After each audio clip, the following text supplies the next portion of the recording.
And here we are live with Kelley, and we're talking about everything regarding HR, the good, the bad, the ugly, and I'm sure there's plenty of bad and ugly, maybe. But hey, thank you, Kara, for being here with me. Thank you. Thank you for having me back. I'm excited. I loved our first conversation. And so I'm really looking forward to having another one with you. And that was the normal interview. This is like in the sandbox where we get all gritty and sandy. So this will be fun. I love the Um, name of that, by the way. Incredibly clever. so you just mentioned the hurricane. How is that causing issues with some of the practices that you serve right now? Well, this is Hurricane Helene for anybody listening to this after today's recording. um, that has basically taken out, my goodness, a huge chunk of the Southeast. And there are a lot of practices there that either the practice is halfway underwater or for some reason otherwise damaged. There's trees falling in places and so on, or the practice is okay, but like patients are not going to be able to show up, and in some cases team members are not able to show up too because their area was hit slightly harder than the practice, or they just had something random, like I said, trees falling on houses and so on. There's fights for fuel, fights for resources, and it's going to get to a point where some team members may not be able to get themselves to the office to treat patients, whether the patients can come or not. And so those are the types of things in any kind of natural disaster that end up being problematic for the practice as an employer side. So you help actually navigate the Not practices on how to handle the situation? not that side of things so much. The number one question I'll get asked whenever something like this happens is, what do I do about paying my team? Am I supposed to pay my team for the time that they're missing? What if they don't have PTO? What if I can't afford to pay them? And I actually did a post about that in several of the Facebook groups, and on my personal group as well. Which is the Dental Leadership Mindset, the HR Hub for Practice Leaders, about what my response is to that, as far as what do you have to do, and then what can you do or should you do if you are able to, and then some things you shouldn't, which is kind of how I take just about every question. And I think it's just one of those things. I remember during COVID where, for my other podcast, we interviewed some labor law attorney because it's like it almost seemed unprecedented. Where it's like, what do we do? We don't know with a hurricane. I don't know. Maybe you can imagine, I don't know, a week, maybe at most a few weeks of a shutdown or something like that. But when it seemed like it was this indefinite, like society is coming to a halt, like COVID, it was this crazy. And then especially because it actually had to do with some sort of epidemic that was like getting spread through the aerosols in the mouth. And who happens to be close to the mouth? Oh yeah, the dental profession. It was Yes, it catastrophic. was one of the most dangerous jobs during the pandemic. Absolutely. So tell me, was that like what did you learn? Because I'm guessing you were operating in the same capacity as you are now during COVID. Yes, but on steroids. Oh my goodness. During COVID, I had conversations with practice owners who were having to completely lay off their team. We were on the phone in tears at like midnight, 7 days a week for the first couple of weeks, just trying to help them navigate that. And then, navigating the changing legislation that went on the rest of that year, the different leaves. What do we do if somebody has COVID? And what is that? What is the recommendation today on that? Because there were some times that I would be on a webinar presenting and I'd literally have to disclaim myself of, I checked this morning, but for all I know, it could literally be changing right now. So take it with whatever grain of salt you can, Now, how much of because it that did is change that is fast. exciting for you? Like, is that something where it's like you like the ever evolving, changing, quick pace nature of things, or is that the part that kind of drives you crazy? No, I'm a learner by nature, and so I don't mind staying on top of things like that. And I love being able to help practices with that information because there's so much. And y'all know, for just about any topic, there's so much misinformation out there whenever it comes to things like social media. So I was perfectly happy to stay on top of that for clients and even for practices that weren't clients, and try to provide the most accurate information in the most timely manner as possible. But it was definitely frustrating that something that I told clients last week is going to be totally different, and now they're having to change a strategy, now they're having to change their benefits or something along those lines. And so that part was definitely frustrating. Like I didn't like watching that happen to dentistry. I do think we came out the other side of it knowing a lot more and being able to adapt a lot more, but we also came out the other side of the pandemic with new challenges like increased wages, which is another thing that we're still dealing with. Not quite increasing as exponentially as they had been, but definitely still higher than what they've been historically.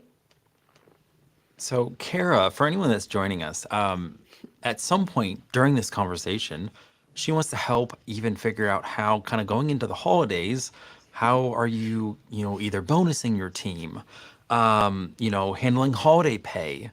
And then she has something called the unique employee value prop, and we can talk about getting into that.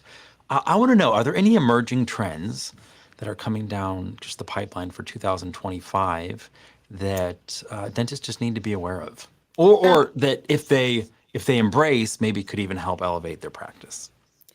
I think we still need to focus on thinking outside of our dental box when it comes to things like employee benefits and building. You just said the word. It's EVP, your employee value proposition. A lot of practices think that I offer a pay, I offer an hourly rate or a salary, and I have some PTO and maybe health insurance and maybe 401k, and that's really the end of benefits because that's all everybody else is doing for the most part. And that's kind of true, kind of not. And also, kind of other things we're talking about, things that came out of the pandemic was the rise in remote work and the ability for team members to be flexible. So, that's something that dental practices cannot compete with as easily, just because you can't have your hygienist rolling in with her Starbucks at 10:30 when you have patients on the schedule at 8. You can't have your dental assistant taking unlimited PTO whenever they feel and giving you last minute notice on all the things. There are some companies that can operate that way and they do it very well. And some of them even let you work from home while you're doing that. But we can't really compete like that in dentistry. We have schedules, we have patients, we have to plan a little bit better. And we also, if you're private practice, have a little bit more budget constraints than some of the more corporate organizations. However, that's who we're competing against for talent. If your dental assistant can stay home and work for Amazon customer service and make about what they'd be making assisting, working from home on a flex schedule with a couple weeks of vacation and paid health insurance from like day one, month one, somewhere in there, then why would they come work for a dental practice as an assistant? So you have to ask those questions, and you still want to find people who are mission based and who care for patients and really are invested in dentistry. But you also have to think outside that dental box of this is what it's always been done, and other practices aren't doing anything different, so I don't have to. Oh, okay, that's kind of how we ended up with their astronomically high wages in some cases, because we just said, well, we'll just pay them whatever they're asking for because we're desperate to have people. And that was true, and that might have been, the strategy at the time. And it also, if you're talking about like wages and the increase after the pandemic, some of that was due to us historically not paying kind of where we should have been Mm. on some of this, not giving raises and so on. And so this huge jump was partially a jump in catching up.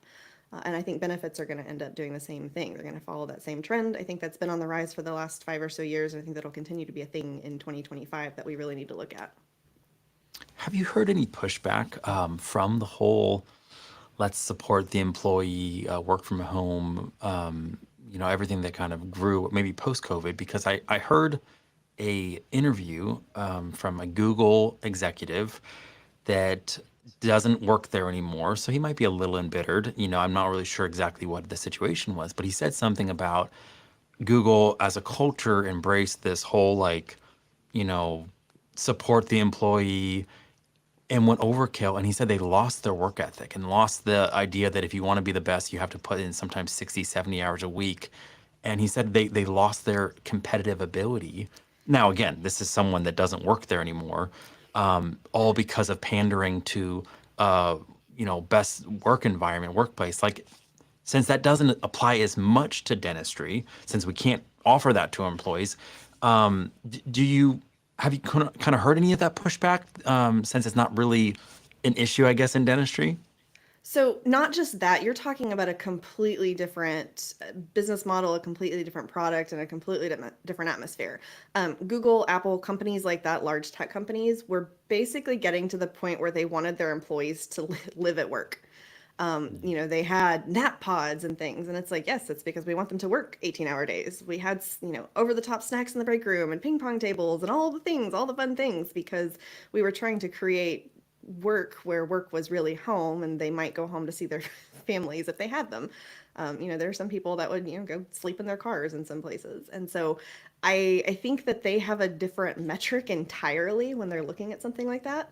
And while some of it may be true that we have gone a little too far that direction in some of the organizations, and in some of the industries, like I said, specifically tech is one of those. I think that some of that is outside of what we're offering. It may be generational, it may be just people in general, society in general, just different ideas that we're embracing. And, if they're wanting people to work 100 hours a week and now they're only working 70 or 80, yeah, that is a decrease in their work ethic and a decrease in the hours they're putting in, but that's still well above what we'd normally consider a work week. And I don't have any stats on them specifically. I'm just throwing numbers out there just because you asked. And I just wanted to show that really was a different business model than dentistry. And so I don't want dental practices to hear something like, well, if we give them too much stuff, they might not work as hard for us because I don't think we're anywhere close to being so over the top as Google.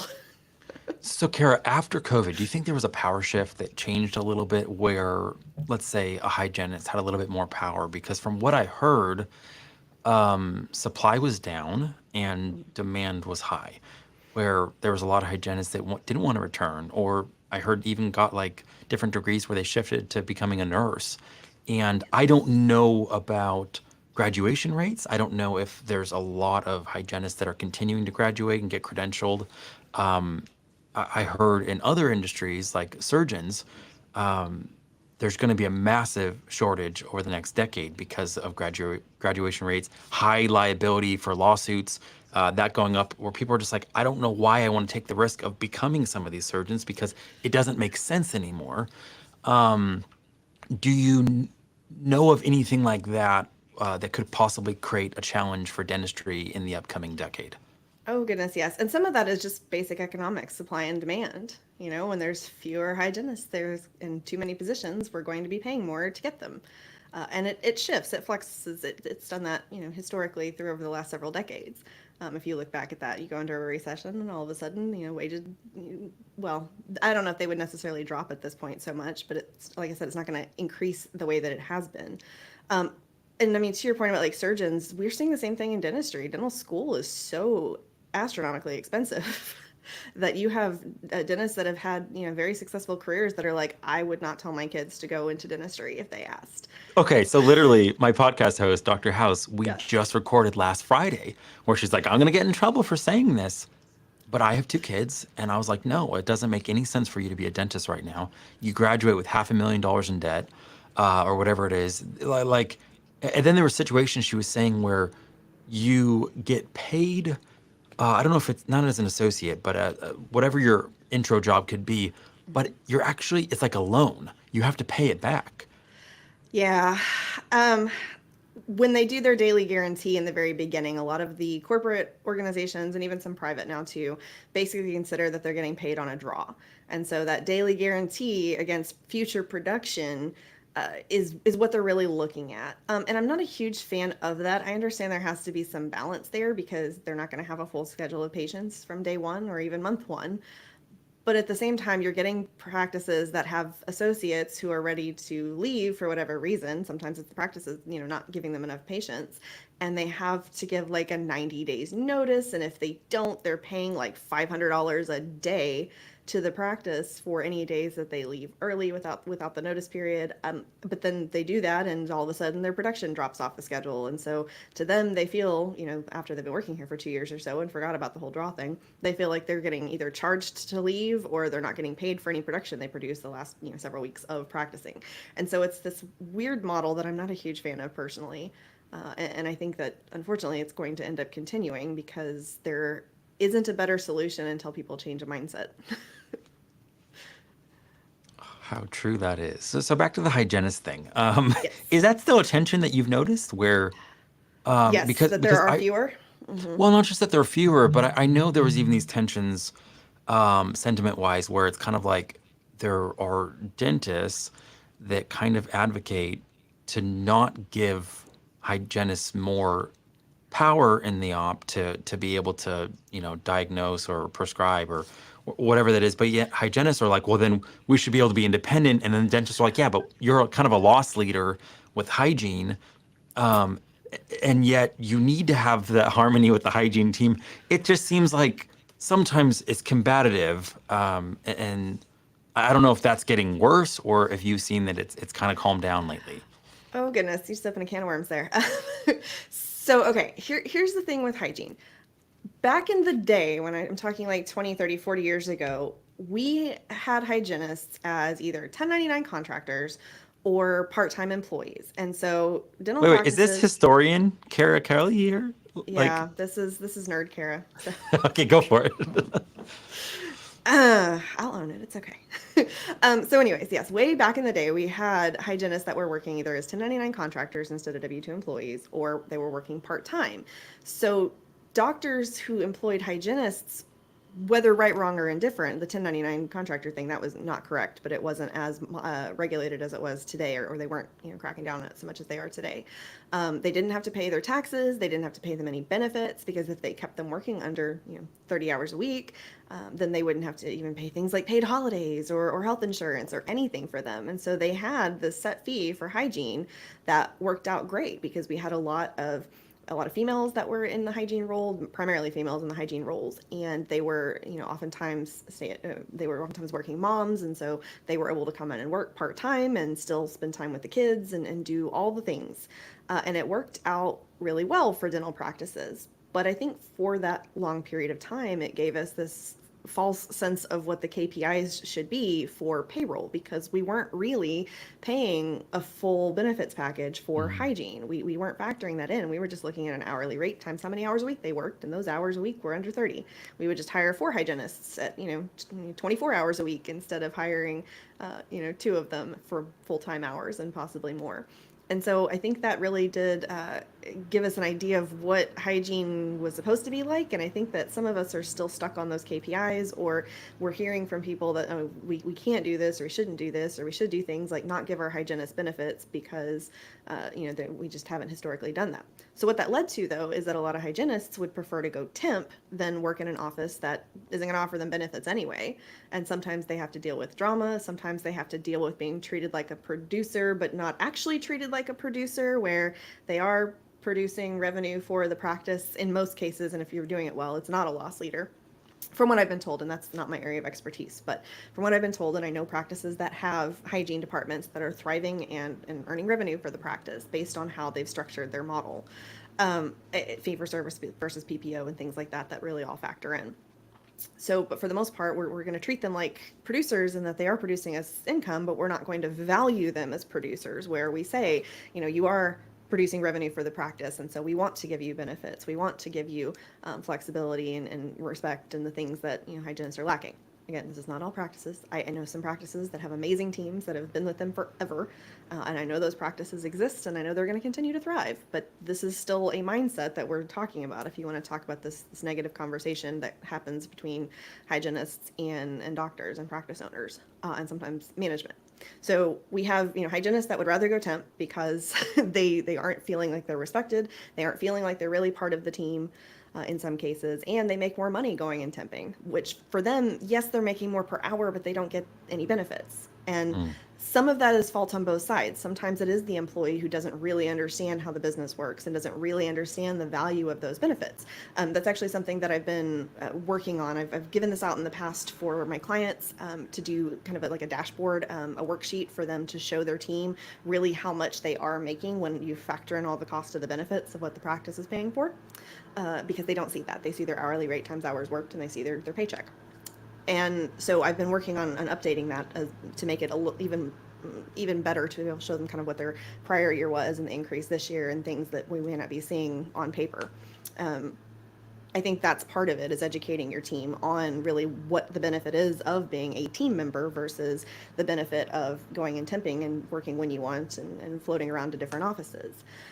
That being said, though, we also have to have a practice that has the culture that a hygienist or any team member actually wants to work for, because that has been the other issue, is that there's so much drama in some of these practices.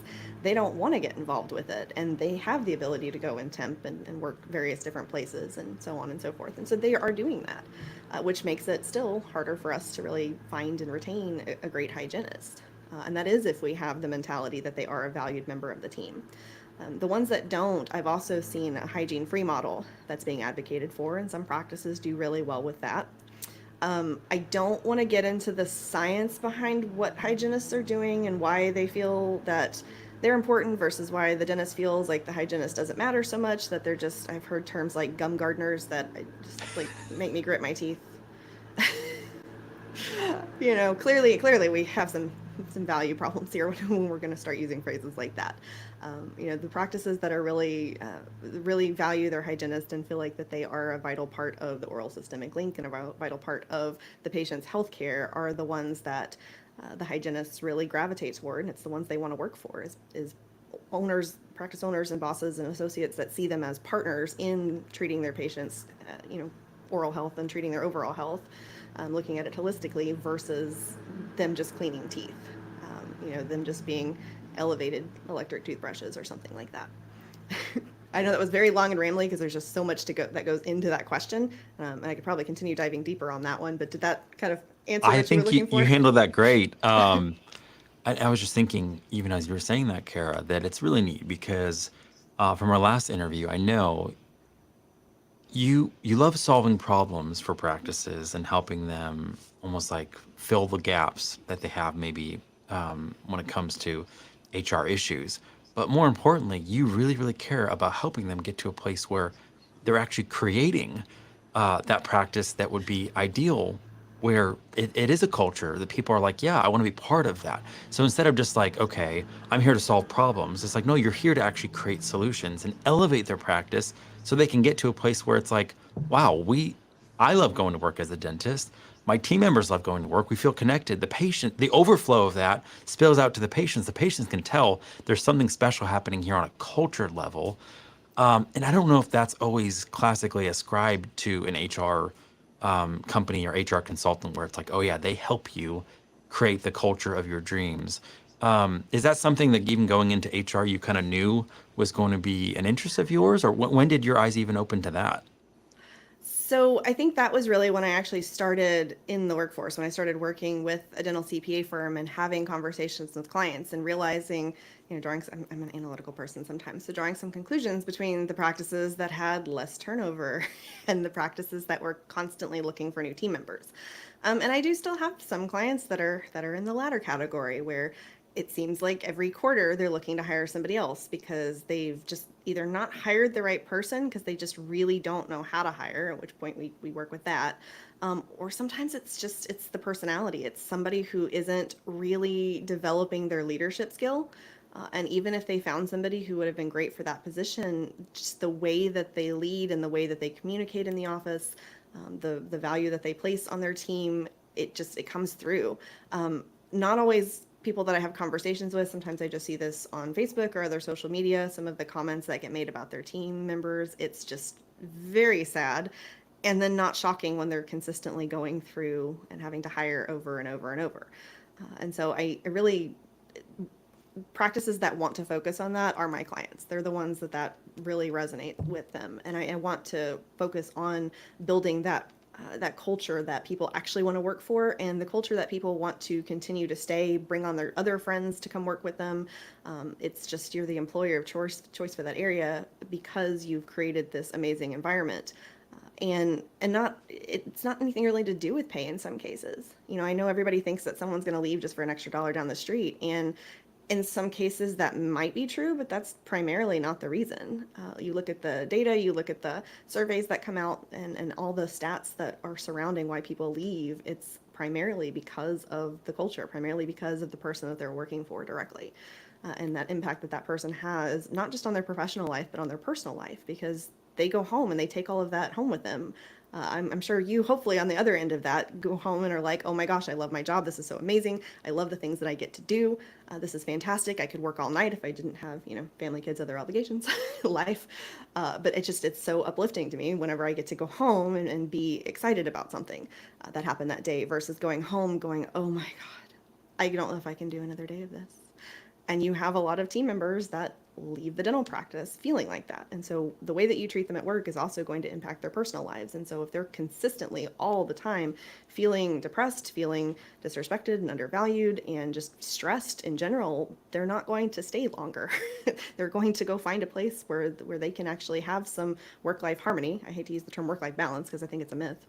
But some work-life harmony where the things that they're doing at work really support what they want to do in their professional or in their personal life. So I think practices that focus on that are going to be the ones that don't have these issues. And not only that, they're also the ones that actually don't have as many of the compliance issues, because part of having that amazing culture is treating people well and making sure that you're following the employment laws that are in place, the regulations that are in place, because most of the ones that are in place are there to support the team. Not all of them. I have some states that are all kinds of fun and crazy, and like definitely consideration to that. It's definitely hard to be an employer in those states for sure. But I think when people think of HR, they think of HR compliance, and that's the first thing that they go to. And they say, "Well, I have HR. I have my payroll company. They have an HR thing. I have a ready-made handbook from them." And I've seen some of those, and they're fine. They're not as comprehensive as they could be, and certainly not dental specific. But I think the problem with a lot of that templated HR from like payroll companies and even some of the other HR companies out there that aren't really focusing on the heart of the practice, that is it's so generic. It's not actually doing anything for you. But it'll cover you compliance wise, and you should definitely have it. I just think you need to have more than that. And so that's what I love to incorporate with my practices. I love having doctors that come to me that are like, I'm doing all of this for my team. What else can I do? Is there something else that, my team wants to do? I get to brag on him. I have a client who I brag on a lot, actually, and he did something else that I think was amazing. He has a team member who is losing her father, I believe, and it's out of town, and this person is going to go be with her family, be with her father, for the last couple of weeks before he passes, and she's going to be missing a significant amount of work. And so my doctor reaches out and was like, "Hey, my team, bless them, want to donate PTO to this employee. They have adequate PTO, but they want to donate some of their PTO so that she can, be able to function and live and not be worried about it while she goes and spends this time with her father." And I'm like, oh, there's so many things that are around that. We're still working through all of it because it's actually more than what you think it would be. However, I just love that culture is created because of him and because of the person that he's been and the leader that he's been. He has a team that thinks like that. Like, how can we think outside of ourselves and really support our teammate? I think that's amazing, and they're one of my favorite practices to work for. So it sounds like there's some misconceptions about what HR can do for your practice, where it's like it's not just HR compliance, it's not just the deliverable of an employee handbook. And I don't know, just to take a moment and pause, that was really so inspiring that there is a practice that you're working with that has that heart, that has that culture, that it's like we're in this together. And if someone is going through something difficult, we want to be able to support them with something that actually costs something to us. That's amazing. Now, I imagine it must be tricky because people get paid at different amounts. So not all PTO is equal. It's not like one unit equals one unit. Yep, Um, that's one. you I know, send him even an email with like 7 different points of the things we have to consider if we're going to implement this plan. That's one of them. wow. So there, I yeah, mean, six. you Oh, also that's have other things like what happens the next time another team member has an issue, or like, or how do we make this fair and equitable, and how like do as we far really as like implement this? precedents. Like, could this be Yeah, something where yeah. And so, and they may end up finding another way to support this person. And I've talked with him about maybe fronting her some PTO if this is like a long-term employee who is coming back, and letting them go negative in their balance could be a potential option. There are other ways, but I just loved that they thought of that, because that's the kind of team that he's built under his amazing leadership. wow, that is so interesting to me though, that you just said, wow, like the idea that someone being generous, someone wanting to give, and then all of a sudden we have to measure this though based off of equity, based off of fairness for the future in terms of precedents and what it's like the idea that it's well-meaning and it's good today, but then all of a sudden it could lead to all sorts of drama and a sense of either entitlement on one hand, or why didn't I get something because now all of a sudden I'm losing a loved one. Um, oh, it's kind of like the idea that charity should go free, but yet we still want to create government programs where it's mandated in case people don't decide to give. But then people end up sucking off the system. I don't know. It's just you don't Well, realize how and he complex it wanted to is. make sure they did not at all feel any pressure to donate their time. Like I said, apparently it was enough team members that wanted to do this that he wanted to talk about it, and we may very well end up with a policy for it. Um, and it's not that we want to, put a damper on things or say, well, you can't do this unless you do X, Y, Z, but we do have to consider that we want to maintain this culture. We want to maintain this feeling that we do care about each other. And what happens the next time when everybody's donated their PTO, or it's right after a holiday and people don't have a lot of PTO to give, or whatever the reason is, or I did it last time, I don't want to do it this time, so many reasons. What happens to that team member then that doesn't feel supported? And so we want to continue to have that culture, which is why we at least consider these things before going one direction or another. Which I imagine it being anonymous would be a good idea. Well, or there's also some actual regulations as far as PTO donation policies to other team members and who gets taxed, and if it's for a specific reason, only the person receiving it gets taxed, and if it's for other reasons, then it may be something so on and forth. So like, But there's a could lot that of other even stuff that we actually consider. could that even set up the grounds for like some sort of like prejudice or lawsuit about? Discrimination claim? Yeah, it can. And Yeah. that was one of the things we brought up, is that what happens now, he has enough few enough employees that he's under the threshold for certain types of discrimination at the federal level, and the state that he's in doesn't have anything past that. So that isn't so much my concern, but even if there's not a law that specifically says that they're allowed to go file with the EEOC, for example, claiming discrimination, we still don't want to give that appearance. We still don't want to have that kind of culture where people are wondering, well, did I not get it because of my political views, my religion, my whatever? When in reality, it may have just been people were tapped out. So the other thing we consider too with even having a policy around it is, say that people all gave, 10 hours, and it was a whole team worth that gave 10 hours, and this person only used half of what they donated. Well, what do we do with the rest of it? Does it go back to the team members? Like you said, you've already mentioned all PTOs aren't created equal, so different hourly rates factor in. There's a lot of those types of things too. So if we have a balance and we have a bank, okay, well, who gets to use that? Do we keep it for the next time somebody has issues that fall under XYZ category? There's just a lot that can go into it that you have to think through, which is what I'm really good at doing, is thinking through what is the worst possible thing that could happen, or what are all the angles we need to consider. I do take more of a conservative approach when it comes to things like compliance, because I need to tell my client the things that could happen, and they get to make their choices past that. And so if they want to be, a little bit riskier, go for it. That's up to you. It's your practice at the end of the day, not mine. It's my job, though, to tell you the things that I'm aware of, which I'm a nerd. I really like to research things. So this was a fun thing for me to look into for him. But it was the first time I've ever heard of it in dentistry. I have heard of it before, but it's the first time I've ever heard of it in dentistry. I was gonna say, ladies and gentlemen, this is why you hire Kara Kelley. Like, Because I'm a nerd, I will nerd out on it.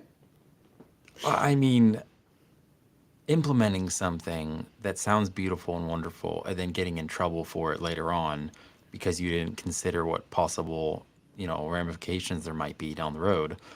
You don't want that. You want to be able to implement something that you thought through, and then just have an educated decision based off of correct legal counsel and data. Although you're not like, how a lot of financial advisors, they're not fiduciaries or whatever, so they can't actually give financial advice since you're Correct. And I'm not an attorney, and nothing right. I say is legal advice. And all of my clients sign an agreement that says such, and my disclaimers at the end of my emails say that, and I disclaim it before every presentation, and so on and so forth. So yes, I am not an attorney, and more importantly, I am not your attorney. And this presentation is for informational purposes only, and it should not be considered legal advice.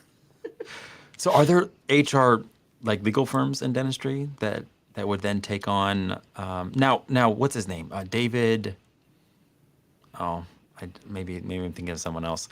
Like if there's not fraud, but what's that called?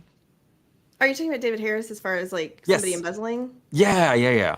So Yeah, is that and is that that's is that different. under HR, and is that like a legal It's more under financial and accounting. Okay. And Okay. I actually got to work with some of that whenever I was at the CPA firm that serves dentists back several years ago at this point. So yes, that is something that's still definitely to be considered, and it's not legal advice, even I believe from his aspect of it. You know, he'll give you the advice of steps you should take, but you should always consult like an actual attorney who's licensed in your state and practices in your state, who is a manager side employment attorney was the other thing that I specify whenever I'm talking about HR compliance and who they should be advising them. The person who drafted your contracts, the person who looked at your real estate whenever you were buying the practice, that might not be the same person that you need to advise you whenever you have an employment issue. So Kara, in the sandbox, I normally don't just shoot off questions after questions. So there's a little bit of liberty for me to ask you, is there anything that, I don't know, any direction you want to go or anything that you're passionate about or excited about? Because I have a crap ton of All questions. of it, apparently. You're welcome to just shoot off questions.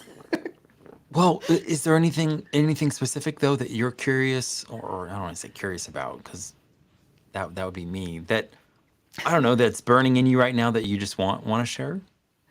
I mean, on the Because topic of because I'm just like we can go mental health, we can go AI, we can go a lot of different directions here. Well, and so can I, and that's the thing. I'm what you would call a generalist or an HR business partner in HR world. I'm an HR BP effectively, and so I look a lot on the strategic side versus like running payrolls or doing recruiting or things like that specifically. And so I'm really open to just about every question because I dabble in most of it, quite frankly. The stuff that I've been working on right now, though, is building out some content for practice leaders who really want to be that practice, that really want to get to that space, that really want to elevate their culture, and focus on thinking bigger than I think what we have been in dentistry. And I don't mean by thinking bigger of, oh my gosh, we have to give them all of these benefits and totally completely throw off our P&Ls and throw off our KPIs. I don't think all of it has anything to do with money that you give to employees or money that you spend on benefits for employees. I think a lot of it is really mindset. And I also think a lot of it's thinking bigger and thinking outside of the dental box. If you look at the book, what is it? 10x is easier than 2x. You've heard of it? Yeah. Hardy. And yeah, Hardy. And so one of the things I like about that book is the principle that whenever you're thinking of 10xing, it really makes you think in a different way. If I were to have this many more patients come through my door or this many more clients come to me, how would I even be able to handle that? I need to think about different infrastructures for handling that. I can't keep doing what I've been doing.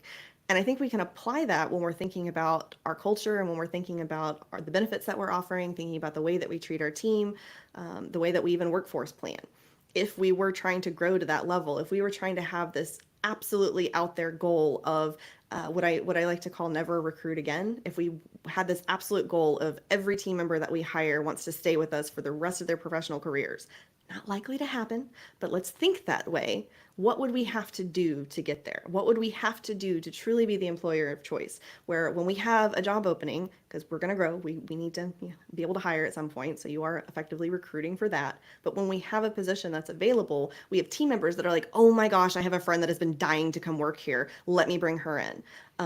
We have people that have already brought in their resumes because they know how amazing this practice is and they can't wait to work there. It's what Google was for the longest time, and maybe still is to some extent. Like I said, I don't work in tech, and so I'm not as on the pulse with that particular industry. But you have people that send resumes into Google as soon as they get out of school because that has been an employer of choice for people in tech. So we just need to really shift our mindset and think bigger when we're talking about building our team and the mindset that we have around our team and the benefits that we offer. I think that's seriously lacking in dentistry.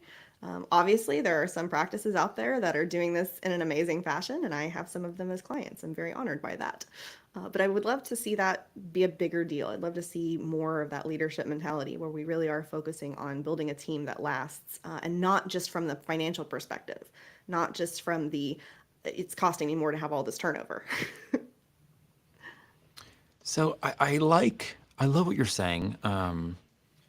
I'm trying to like get it to land a little bit because I could see how a dental practice might only think, well, Kara, you have to be talking about, me acquiescing to the Sure. needs, wants, and desires of every single team member on every single whim.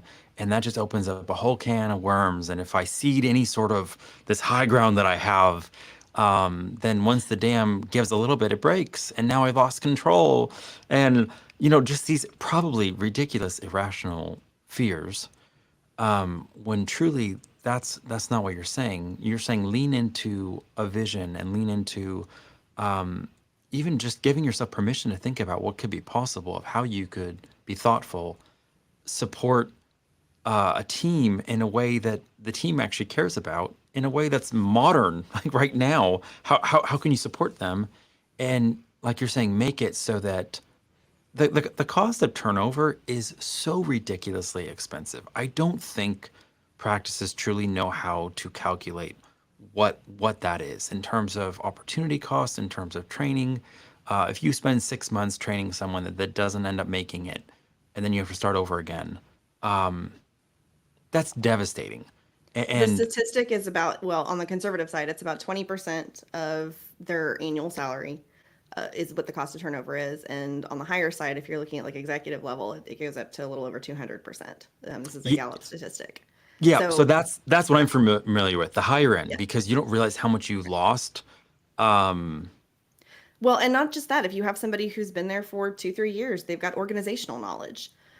We used to call that tribal knowledge. I'm not a fan of that term personally, just from a DEI perspective. But you're losing a lot of organizational knowledge, that somebody is there who knows your patients very well, who knows your business very well, and knows some things that just can't be trained on some levels. And so you do lose that every time somebody leaves, even if it's somebody who's been there for a while. Yeah, I was just talking to an engineer yesterday that's saying like the value that he has to his organization. He's like 62. He's like, the young guys don't even understand just the complexity, and his company is doing everything to keep him because of that value, that longevity, just the wisdom, the experience. Hmm. So yeah, it's like on the patient side, it's what I end up talking to practices all about. It's like you want to have extended lifetime value. You don't want to just keep getting new patients, keep getting new patients, keep getting new patients. You want to be able to have patients that have been with you 5, 10, 15, 20 years. They're the ones that are going to be the best advocates for your practice. And in the same exact way, if the longest employee you have has just been there for 2, 3 years, it's really hard to get a culture. When you It is. have that person that's the center of it, and they've been there for 15, 20 years, and they just know the ins and out, and they just ooze, I don't know, whatever that culture is. I just feel like it's easier to build on that. I can agree with that. And that's one of the things I love to see as well, is the practices that do have those long tenured employees. I saw a post recently of, I have, I think it's an assistant, it's an assistant or office manager. I have an employee who's been with me for like 20 years. What should I do for them? What are y'all doing for long tenured employees? And I see things like, when my team member hits a 10-year milestone, I send them on vacation, them and their spouse. I've seen, cash out five to even $10,000 for some people, making that recommendation. Uh, and then on the other side, I see practices that are like, you gave them a paycheck. You shouldn't have to celebrate that. Or I see it from the team member side, where they say they didn't even realize it was my 20-year anniversary. And I'm like, oh, that just hurts a lot. Because that means that there are still practices out there that really aren't focused on things like that. Like, they're not asking for $1 million. They're asking for you to, I don't know, acknowledge the 20-year anniversary. It doesn't have to be something over the top. It just needs to be something. But If you I can get I afford to get do it, it. great. I get it. There's so much to focus on as an owner of a dental practice. Emerging technologies, just even learning how to treatment plan better so that you can raise the acceptance rates, which that seems like a very tangible, you can follow the money to growth. Again, anything that has to do with new patients, you can follow the metrics and feel like you're growing.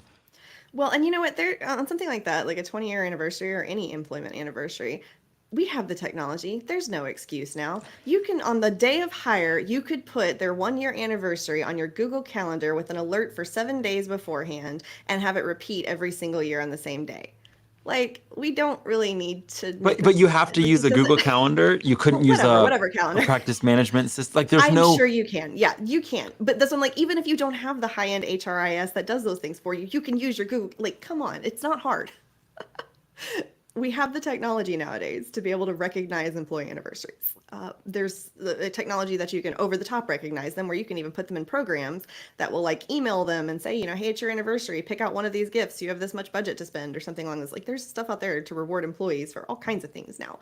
It does exist. And so the fact that we have somebody who's missing their employees 10, 15, 20-year anniversaries is just kind of inexcusable to me. Hey, you guys heard it here first.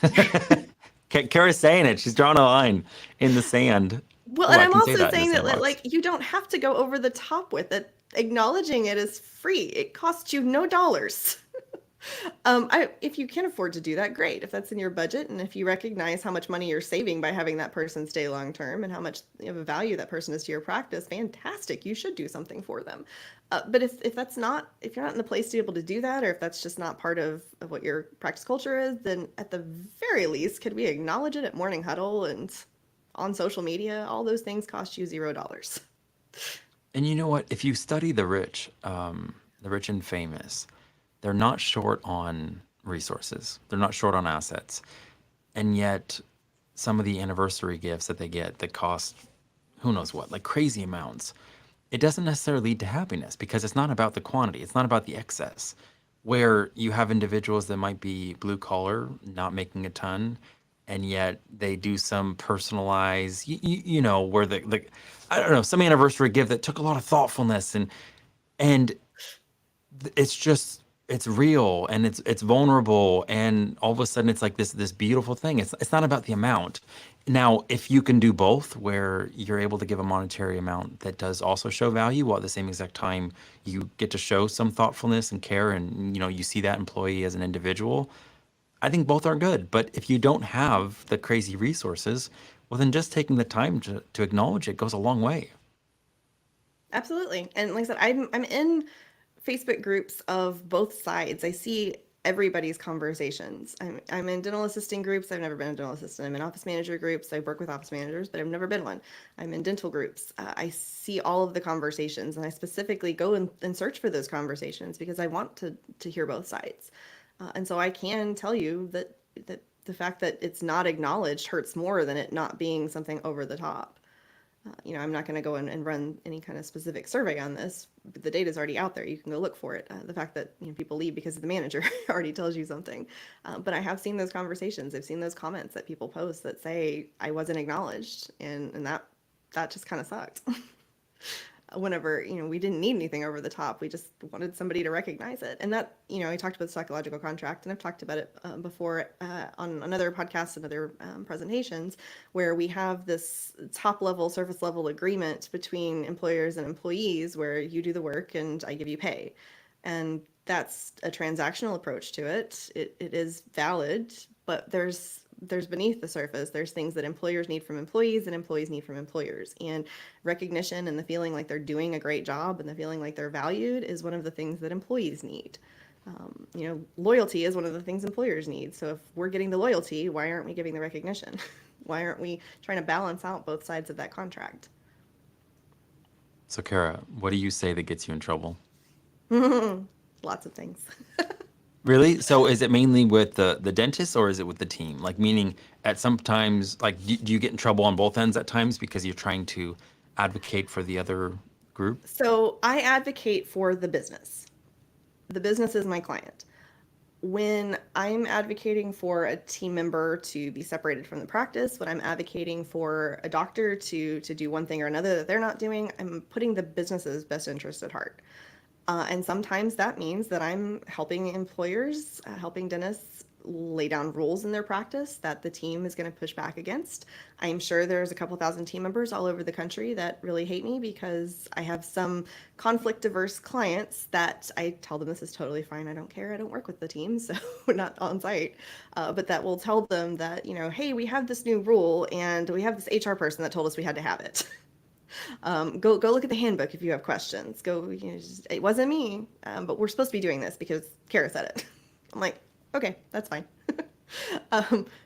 think at some point you should probably learn how to handle conflict with your team, but it's okay. If you want to blame me for it, I'm fine with that because it's best practices, or it's something that I know that the doctor needs to be able to function and elevate and treat patients better. And it could be things like, what are we doing with our cell phones?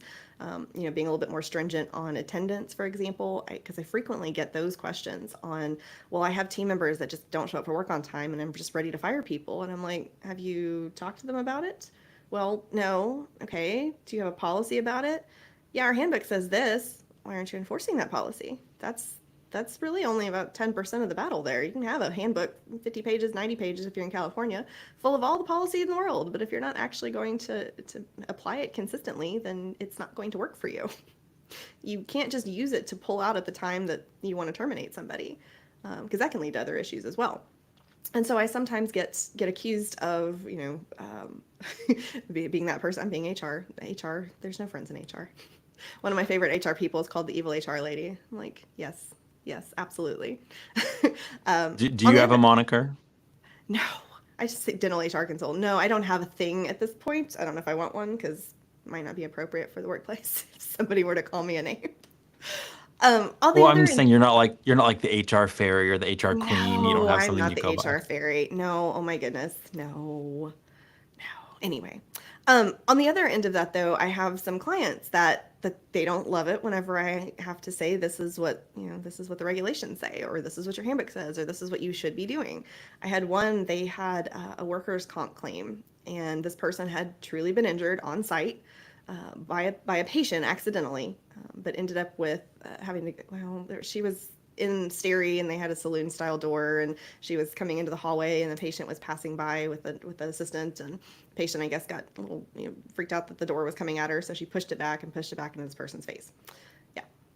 And so she ended up having to go to the hospital, get checked for concussion, ended up having to see a neurologist. Had from and mind you, I'm hearing this from the practice owner, so it's whatever side that I talk to, and I wasn't involved in like actually managing this case other than telling the client what they should be doing from a compliance standpoint. And they at first they were okay with it, but then they started feeling like this person was milking the workers' comp, was pretending like she wasn't able to see the screen and needed to take breaks or needed to be in a dark room, and saying things like well, she's saying she can't work on the computer screen, but I see her on her phone often enough, and what do we do about that? And can we put up cameras and put cameras at her workstation? Oh no. Can we send her home, and then whenever she's off workers' comp, tell her that we've already hired somebody else and she doesn't have a job to come back to? And I'm like, no, that's workers' comp retaliation, and that's a huge issue for you. And like they kept coming back with different ways that they could basically retaliate against this person for doing what they felt was milking the clock or milking the workers' comp benefit. And so I got accused on that particular situation. You always tell us no. You always tell us these things. Like, I'm not going to tell you how to violate the law. I'm not going to tell you how to go around it. That's not what my services are for. And those are not the people that I truly want to work with, as the clients that are trying to utilize my knowledge of regulations to get around the regulation or to somehow, bend the rules. There are definitely things that you can do, things or have to do. There's things that you cannot do. And then there's things in the middle, that gray area of can do, but probably shouldn't, which applies to a lot of things that I end up talking about, is the can do, but probably shouldn't. And so I tell them from that perspective of maybe this is not required, but it's not a best practice, or maybe this is required, but XYZ. It may not apply to you at this point. Maybe there's something like pregnancy discrimination, for example. There's a certain threshold in most states that supersedes the federal of 15 employees. But even if you're in a state that doesn't have it, in the age of social media, in the age of competitiveness with team members, do we really want to be the practice that let go of somebody because they were pregnant, even if we can't? No, we probably don't. But if you want to do that and it's within your, that's fine. That's your practice at the end of the day. Whenever you have a turnover issue, I will be there to tell you why. But I will sometimes get, not in trouble with, but clients that are, or doctors that want to push back on something or aren't super thrilled with what I've told them, one reason or another. And that's just also comes with the territory. But my client is the business. I want the business to be successful. I want the practice to walk away profitable, and I want them, practice owner, to feel like they actually enjoy being a practice owner. I want the team to feel like they enjoy working for that person. I want everybody to feel like this is a great place to work on both sides, and I want everybody to win. It's not about, making it super lopsided where the team is taking more of a paycheck home than the doctor. I know that does happen sometimes in the very beginning and sometimes during financial struggles, but I really want everybody to come out on top here. That is the goal. The business is my goal. The team and the doctor together is my goal. And so, yes, I will sometimes get in trouble, I suppose, for for giving advice based on something that I know to be true from a best practice or compliance standpoint, that it's just something they don't want to hear. Kara, that was really impressive that you Oh, answered the question and remembered the question to come back to it. That's pretty amazing. I was thinking about it, how the messiest part of dentistry is not what happens inside someone's mouth. It really is the people, like dealing with people. And that's why you can see HR, the complexity of it. It's like, oh, yes. I was at a wow. presentation, I was at a conference lately, and I had a little spiel that I was giving. And my first question that I asked was for the doctors who are currently practice owners, how many of you feel like the HR side is more difficult than the dentistry? The majority of them raised their hand. And then I asked the soon-to-be practice, the future practice leaders. This was at a Dental Nacho Super Dentist Boost Camp, and they put this on every year for recently or future practice owners. And so I asked the future practice owners who is just absolutely terrified of the HR side of their practice, and most of them raised their hand. It is definitely more messy than the dentistry to a lot of practice leaders. Okay, so here's an interesting one. So in light, kind of in the wake of the Me Too movement, have you seen an uptick in harassment claims? I know there has been an uptick in harassment claims. I don't know that I've necessarily seen it in dentistry so much. I know it happens, but I think actually because we're more aware of it, we're doing, I think, a little bit better job, or at least the practices I've been working with. Because I am getting questions like, I have a patient that has called my front desk a B word, and my front desk is offended and doesn't want us to work with that patient. What do I do? Or I've had, patients that are sexual harassing my employees. I have had some sexual harassment claims. I've had some interesting drama in the last year or so. I do think, though, that because we're more aware of it, we are at least taking proactive steps to handle it, which I love, actually. But overall, I believe there have been an uptick across other industries. Now, when it comes to mental health, I don't know, maybe it was a decade ago, some of the suicide rates were like staggering when it came to, dentists and in private practice. A precursor to that, you could say, would be burnout. Do you feel like the dental industry is doing better at kind of handling mental health issues to kind of prevent burnout? I think we are more aware of it, but I am also not sure that we're really doing more for it, because there are some steps you can take that have historically proven to alleviate mental health issues or help support employees with mental health issues, or even practice owners with mental health issues. But I don't know that we're necessarily doing them. I still think we're looking at our bottom line and feeling like we can't really afford to do those things. And I can list you just, for that sake, and list you what some of the things are. One of them I'm really shocked we don't have. It's like incredibly inexpensive, like pennies on the dollar type of inexpensive, is an EAP, an employee assistance program.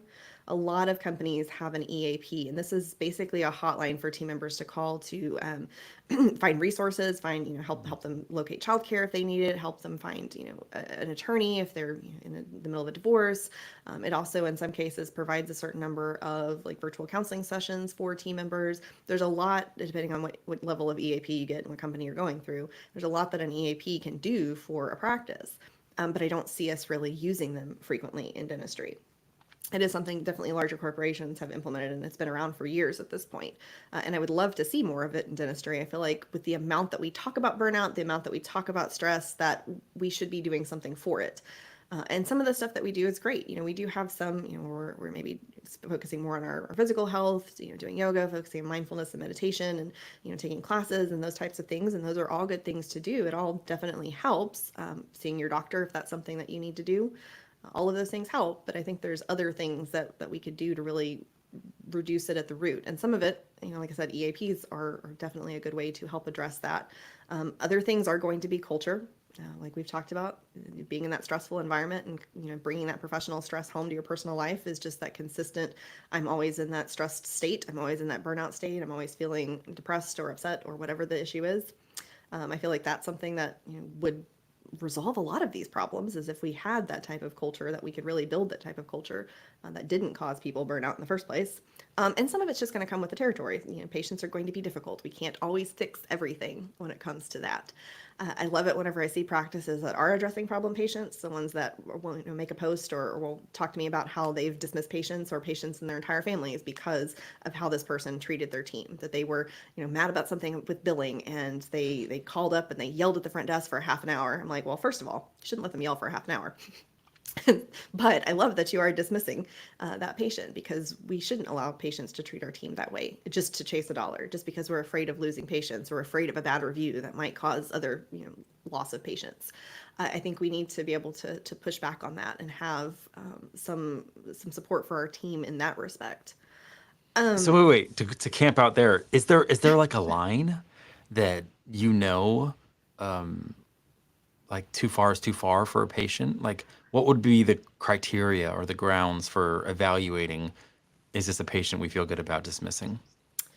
So for me, if it were my team, anybody who's going to say something that is truly offensive, like if you're going to use any kind of swear word, if you're going to use any Racial. derogatory language, racial or sexist, any derogatory type of language. And mind you, this is everybody's perceptions, their own reality. And so if I have a team member that comes to me and it's something that, like, me personally, I wouldn't be offended by, but they are, that's the line I draw. It's they're the ones that are offended. If I'm going to have patients that are yelling at my team members and calling them certain names, that for me is a line. Now, it may be a line that I discuss with the team member and say, I am going to talk to this patient. I'm going to let them know that this is unacceptable and that if they ever do this again, they will be dismissed. Are you okay with the solution? And if they say, no, I really feel uncomfortable, I would look at, is there a way that this person doesn't have to work with them? If this is a hygienist and I've got 3 other hygienists that are okay with it, then we move that person to somebody else and we either schedule them on a day that this one's not working, or just at the very least try to not have them working together. If it's front desk, maybe it's, if that person calls, somebody else picks it up. Or it goes to voicemail and somebody else calls them back, or whatever the issue is. And if they do truly do it again, I will let them go as a patient, for sure. But making sure that we're really focusing on our team and making them feel safe at work, making them feel comfortable at work and feel like they're not having to deal with that, I think is helpful. Because it's not just them. It's not just the person talking to them. It's the rest of the team that's hearing about it. It's you that's hearing about it. We all think, I'm sure we all have a friend, or at least know of somebody who does this. They're just those energy vampire people. And whenever they have a bad day, they come and they dump all over you about it, and it just drains your energy hearing it, and it didn't even happen to you. That ends up resonating throughout the rest of the team when we have those patients that cause that problem, even if it's just for one person. So even if the assistants don't ever have to hear patients yelling at them on the phone, because they're not the ones answering it most of the time, they still hear about it. And it's still just this draining environment. It really changes the climate and the environment of the practice. And it just changes the perception for your team of what we allow. What will the owner allow, or our boss, or our leader, whoever this is, what are they allowing to happen in this practice? And what happens when somebody harasses me? So I think that would be my line. I think that's a brilliant line. It makes a ton of sense. I love that it's supporting the team, and at the same exact time, in certain situations, possibly giving that patient kind of like clarity of like, hey, this is a warning, but this is just not acceptable in this practice. We have standards. And that's also contingent upon what it is. Obviously, if they're going to do something like harass or assault or touch one of my team members inappropriately, They're gone. yeah. Has it ever become like criminal? Do you know? Like, are there grounds for, I mean, aside from like actually, well, I Assault or guess any something like sort of that. assault could be criminal, right? Well, yeah, there have been cases. And I mean, we've all seen the cases of certain fatalities that have happened in practices. And so there absolutely can be cases where it is an offense where we're going to call 911, not just dismiss them. Instead of going postal, they go dental. Yes, that might be a way to put it. It's something. It's not the Well, dentist doing it, though. It's no, the no, no. patient. But I'm just saying. Oh yeah. So going postal, that means it is the employee typically, right? I think so. I think it's the postal worker. Oh, because I was I thinking think so. like no one likes being at the post office. So it's not the person waiting in line that's like, I can't handle this. You're right. It's the I think so. Okay, so it's the patient. Okay. What do you think about receptions or front desks that are now going automated or personless, where there's just a screen and some avatar? Do you think that's something that's going to continue to catch on in dentistry? Is there a place for that? What are your thoughts on it? Probably so. If you're asking about like, is this going to end up being something in the future? Probably so. I've seen some amazing advances in AI where we have somebody who is answering the phone live and answering questions live, and I think it's just going to continue getting better and better. I think there is a place for it. I think AI, first of all, it's not going away. So we need to figure out how to integrate it in the workforce. But I think that we need to do that in a way that supports our current team versus replaces our current team. I think we've all been on with, Amazon customer service or whatever airline we're trying to get our flight changed to, and it's their automated chatbot, and it's just horrible. Just, oh my god, oof, I have stories. I fly a lot, so I have stories, and it's just absolutely terrible. And so I think that our patients, for some practices, are going to want to work with a practice that still adds that human element to it. I think especially for our fee-for-service practices, that we're still going to want to have somebody to greet them at the front desk and not like a kiosk that they go and check themselves in on. But I also think that with the way that wages are going and with the way that insurance reimbursements are not exactly continuing to increase at that rate, I think that we're going to end up with some practices that are going to try to be as automated as possible and try to reduce their overhead as much as possible. And so I think we will end up seeing more and more of that in the next 5 to 10 years. I don't think we're going to fully automate the dental practice just yet, although that may be coming in the future too, but maybe not in our lifetime. Hopefully not in our lifetime. I still want to work with an actual human personally. Yeah, Machines make same, mistakes. same. I mean, right now you don't know. I could just be an avatar that's powered by AI that's asking you questions. But I've like stammered enough and asked enough kind of maybe dumb things that you can tell I'm a human. So that's actually funny. Somebody had recently posted, we're developing this AI to answer the phone. Call it. We're in our testing phase, so can you call this number and pretend to be a new patient looking to book an appointment for next week and give us some feedback on how it does? So I said, okay, sure, sounds good. I called it, and she got my name wrong at first. My name is Kara. She called me Karen. That's normal. Hear that a lot. She also switched between American and British accent a couple of times throughout the conversation, which I found interesting. And then Really? No, I'm just kidding. it was very interesting. Um, and then there was also some things like about her inflection at certain points that I was like, this sounds like it's AI at this point because she said something in this manner. So I gave them that feedback. But the thing I told them about the getting the name wrong thing, I said, actually, to me, that makes it more human because humans get my name wrong all the time. Kara, Kara, Carol, Karen, Kira, Kiara, and so on and so forth. So I think if we put in some of those little mistakes, that might actually really make it seem like it is a true human because humans make mistakes. Your middle name doesn't start with a K, right? No, it's D. But my mother's maiden name, or no, sorry, her married name is K and her middle name is K. So yes. Anyway, We're not going to go there because of HR, issues no, and no. Thankfully, it's Kara D. Kelley, and I actually have to use it. I don't know if I've talked about it on this podcast, but I've talked about it before. That I have kind of a Kara Kelley doppelganger that has my name. And if you do a Google search for my name, you will find her. She is a Canadian author whose genre is erotic literature, which I think is absolutely hilarious that I'm an HR advisor and I have my name doppelganger so with a wait, series. you're a writer as well? I didn't know that. Wait, evidently so. I actually use it in some of my presentations. When I'm talking about doing background checks, I talk about how practices need to do real background checks and not just Google searches. And I say, fun fact, if you Google my name spelled correctly with both E's in my last name, you find a Canadian author whose genre is erotic literature.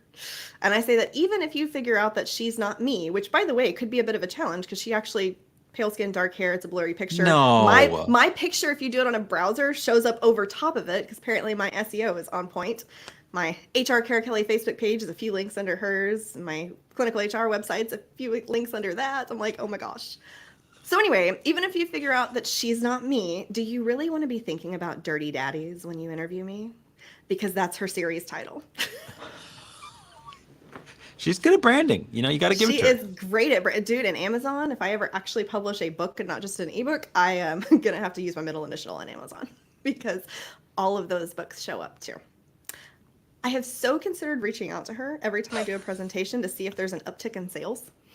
Every time I I mention it. wonder if she ever has issues where she's like, man, someone's looking for me as an author, and they keep finding this clinical HR person. Well, that would be lovely, but I don't know if I'm quite there yet. Okay, One of so these Kara, days I'll reach out to her.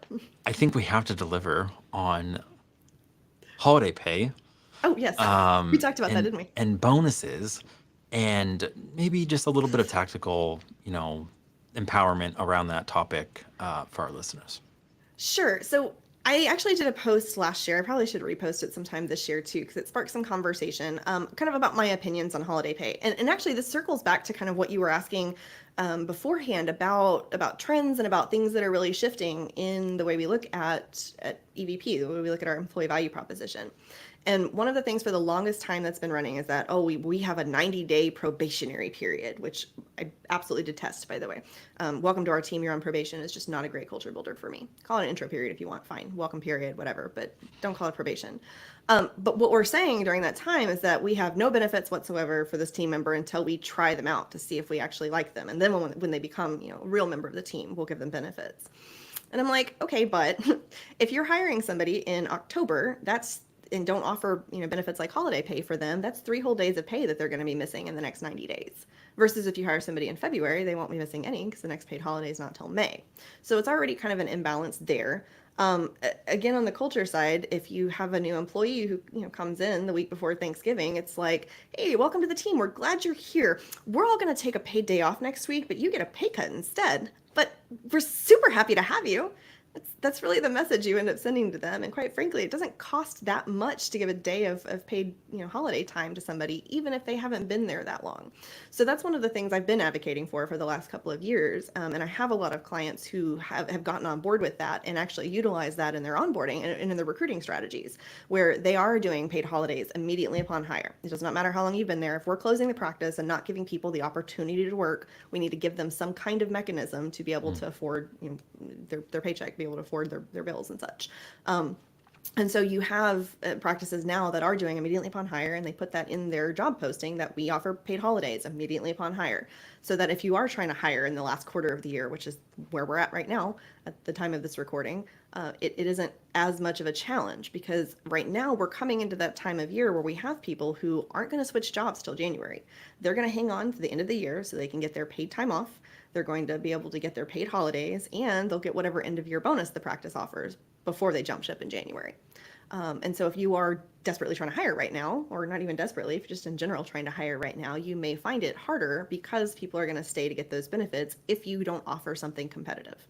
And so if you are able to say you're not going to lose your paid holiday, we're going to have you, still come on board, and we're going to treat you as if you've been here for years and treat you as truly part of our team, let's go ahead and just do that. I don't think it's going to cost us that much in the grand scheme of things, especially if you've got a culture that's so strong you don't have to hire that often. What's another couple $100 every for a day of paid vacation or paid holiday? So I'm really advocating for that for many reasons, but most of it is primarily on culture, primarily on helping practices become a practice people actually want to come work for because they're thinking about things like that. And I do see that moving more in the future, where more practices are doing things like that. You are having some states right now that require paid sick leave that becomes accrued immediately upon hire. You can tell them they can't use it for 90 days or 120 days or whatever your state says, but you are allowing them to accrue it immediately upon hire. So as more states, more localities push toward that direction, we may also see benefits just shift that direction, period, because it decomplicates things. Whenever you are like, well, your sick leave begins immediately upon hire, but your vacation doesn't start for a year, but your paid holiday starts at 90 days, and your benefits for dental start, like, why? Just start it upon hire or within the first 30 days or something like that, just sooner rather than later, and not continue to let people work for literally a quarter of the year before you're telling them that they're really part of the team. We want to onboard them. We want to make them feel like part of the team and enjoy our practice culture, but we're not really going to treat them like a team member yet. It just doesn't make sense to me. And I say the same thing, quite frankly, about things like scrubs. Waiting 90 days to purchase a pair or two of scrubs for somebody versus doing that where they have them on the first day or the first week. I think we need to make shifts toward that direction too. There's a lot of things like that that are very small in the grand scheme of things, that are very inexpensive in the grand scheme of things. I'm not talking about doing all-on-4 full mouth rehabs for a brand new employee who's been there for 2 weeks. I'm talking about shelling out $100 for a pair of scrubs that match the rest of the teams, to make them feel like they're actually part of the team for the first couple of weeks, because you're going to end up with people who recognize that you don't really want them there yet, or that they're being tried out, rather than I've hired you to be part of our team and I really want you to integrate as one of our team members. Please welcome and join our culture. I mean, no, that's I love just the nuance and the depth of what you care about culture. And culture can kind of sound a little amorphous at times. Like, oh, I remember early on, just in business, people were like, "Oh, culture is so important. Culture is so important." And then, like, I looked into it, and I was like, "Oh, that's like for like big companies. It's like crap for small companies." And then all of a sudden, I totally changed my position when I realized that's not true at all. Like, it is so vital to just have something that you stand for, that people can join, and it's something that, like, together, it lifts everybody. It empowers everyone. It's, mission statements matter. The values that you choose to embody, they matter Well, when you that's can come literally around why that. my keynote title is Compete with Culture, Build a Practice Worth Working For. My keynote, and I actually have an extended version that I've done for some organizations where I actually turn it into a workshop where we work on building out your EVP, your employee value proposition. But I called it Compete with Culture because, especially for the smaller practices that don't have the ability to compete on benefits or top of the line pay or all the extra bells and whistles and the things, you compete with what you have control over. And you have 100% control over your culture as a leader. And if you can't compete on culture, then you're going to have a very, very hard time finding and retaining top talent. Wow. So do you have, is that, I mean, that couldn't be an unpopular opinion, because I think most people probably don't have a difficulty swallowing that, right? Like, you don't get pushback on that. Sure.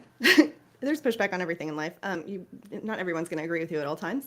I do have some practices or some practice leaders that I'll talk to that roll their eyes whenever somebody says something like that, or when culture as a word comes up at all, because it's a buzzword. Everybody's just talking about it. It's not really that important.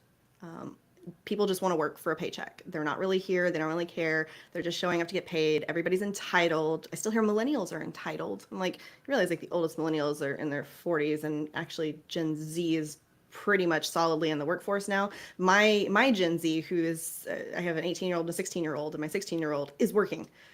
She is working as a hostess at a restaurant right now, and this is her first job, and she is I'm absolutely not going to have an entitled 16-year-old in the workforce, but she is one of the younger Gen Zs right now. The Gen Alpha starts at, they're just under 14 at this point, and so as one of the youngest Gen Zs, she still has work ethic. It is not necessarily generational. I'm sure that contributes to some extent, and I know that we're going to have to, just like we would any other generation, coach them into the workplace. I actually just got this question from a client recently where she has a team member who was not showing up for work when she needed to be, or she would call in super late, and she was debating whether or not this person was going to continue to work with her. And I said, "You told me this person's like 19. She's probably not been in the workforce for very long, if at all. So she may actually need some of that guidance and need some of that coaching on, this is really what we need as a practice. And you're not going to find this if you work in dentistry. You're not going to find this anywhere else, where practices just let you call in, 5 minutes before you're supposed to be at the shift, or to 15 minutes after you're supposed to be there for your shift. They need a little bit of mentorship. And I think on some level we've forgotten that, and we just write it off as entitlement, and we don't actually want to have that coaching mentorship mentality.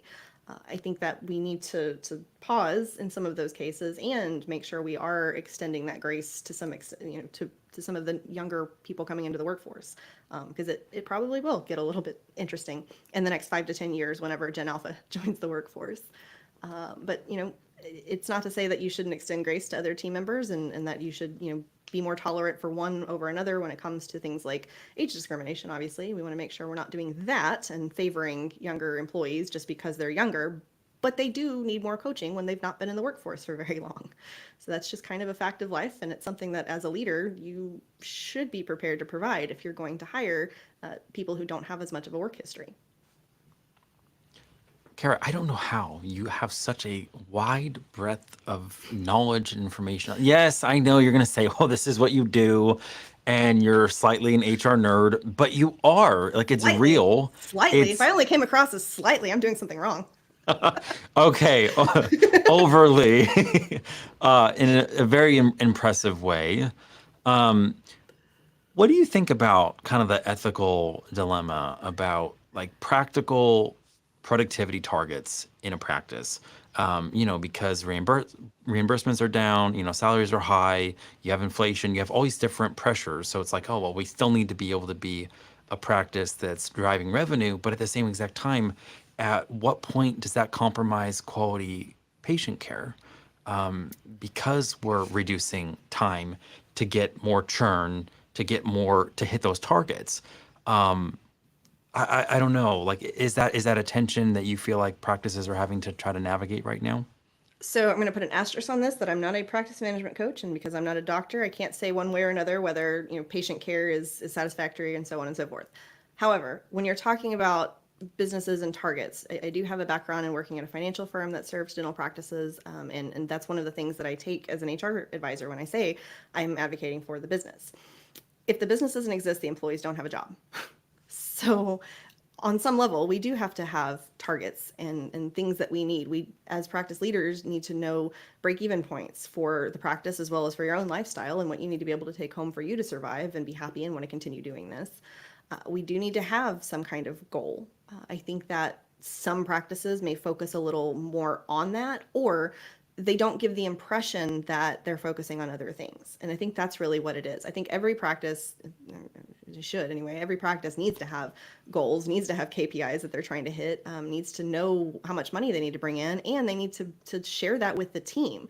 Not in the we're money hungry and we're trying to do more and more and more all the time, but be transparent with this is what we need because our expenses are here.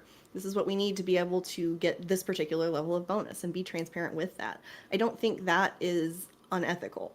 I would say that it's unethical if that's all we're caring about, or if we're telling our team members to push services that would constitute overdiagnosing, or would sell them products that they may or may not need just to have that extra bottom line. I think that we need to recommend things that are best for the patient and really put that as a focus.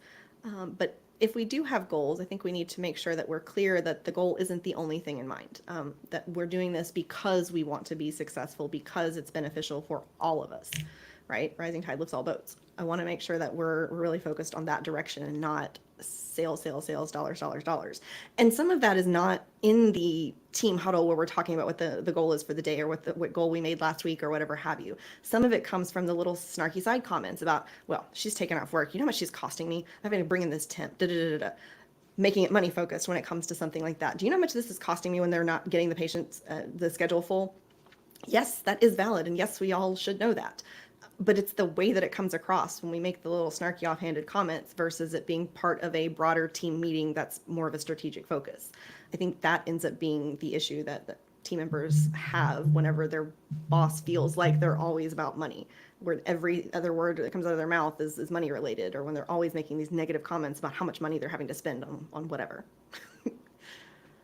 So, Kara, best case scenario, HR done correctly. When you're partnered with a consultant, a company like you, what could be realistic in a way of like elevating my practice, even percentage wise, bottom line, over a year? What could I expect?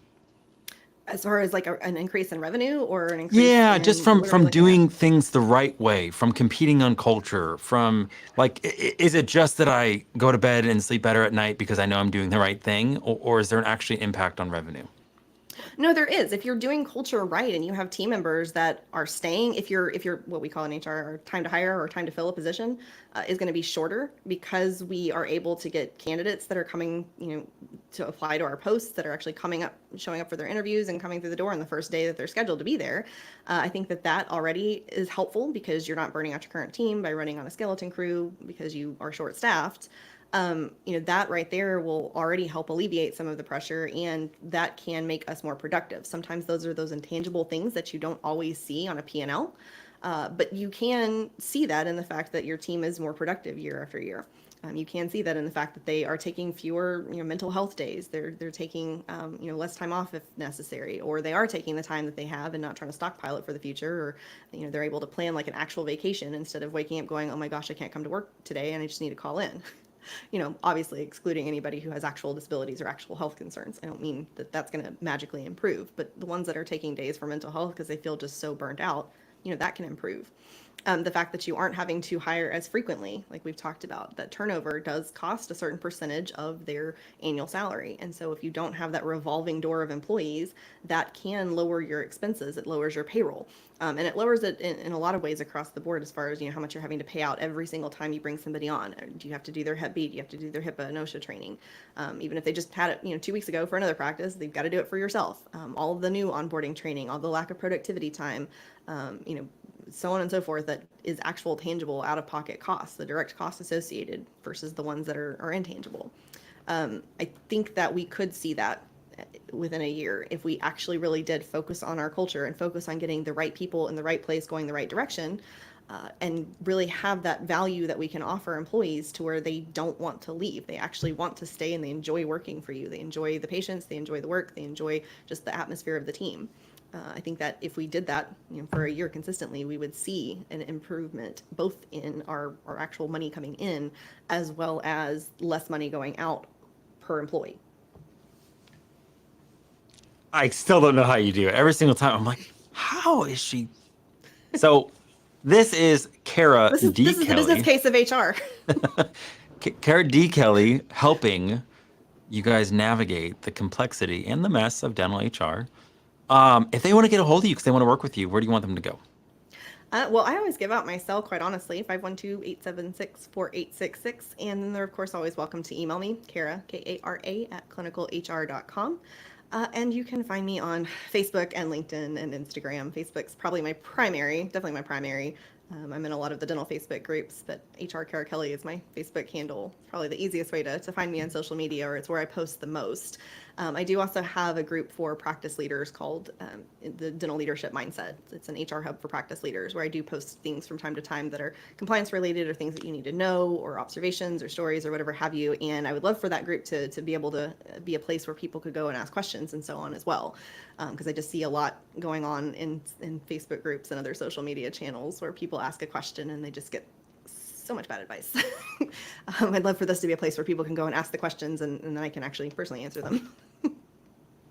So, Kara, I see that you help people stay out of trouble, stay in compliance, but at the same exact time, you help challenge them to actually elevate and empower them with actual tactics and strategies on how they can be a workplace that teams and individuals and the best talent actually want to work for. Is there something that you do, value that you provide, that you just like to share that I'm missing from that very generic overview of what you do? I mean, most of the ways that I work with clients are going to be things like in policy development, like doing employee handbooks. And this is another one of those times of years that I do a lot of employee handbooks. You have states that are kicking off new laws starting January 1st. And so we have a lot of people that are wanting to do that end of year update so we can start with a new copy in January, which is great. It definitely is a very busy time, and it is something that people need to take a look at, especially if they haven't done that. And so I end up doing a lot of that with clients. And I have an advisory, I call it a renewable retainer. It's a 4-hour block of time for a set fee that they have a year to use. And so I'm not charging a monthly fee. I'm not charging, by the hour, sending invoices for 15-minute phone calls or any of that nonsense. I try to have kind of this nice little middle ground hybrid model that I think a lot of my clients really appreciate. that I'm on call when they need me, if they have me on retainer, but that they're not getting nickeled and dimed, and they're not getting charged every month for something that they don't necessarily need. And it's in that advisory retainer that I do a lot of this type of more leadership coaching versus an actual, dollars for time consulting.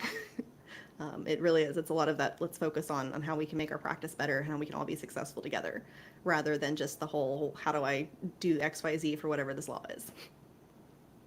Kara, I think it's crazy that someone is like understood what HR was and was like, "Hey, sign me up. Let me dive into the craziness, into the drama, into the nuance, into the complexity of it, and yet be a beacon where you can provide hope and provide answers and provide direction. As things are shifting, as things are changing, and yet do it with so much positivity, with so much passion. Easily you could have been jaded and like been embittered and been like, oh yeah, HR kind of sucks. I don't know why. But you're not. You're so optimistic about your field. I think you're so optimistic about dentistry and the capabilities and what's possible for dental practices going into 2025. I just want to say, like, thank you so much for joining me in the Sandbox Thank you today. for the invitation. I love this format. I think this is a great platform for you. I love your rebrand, and I love that I got invited back. Well, thank you, Kara.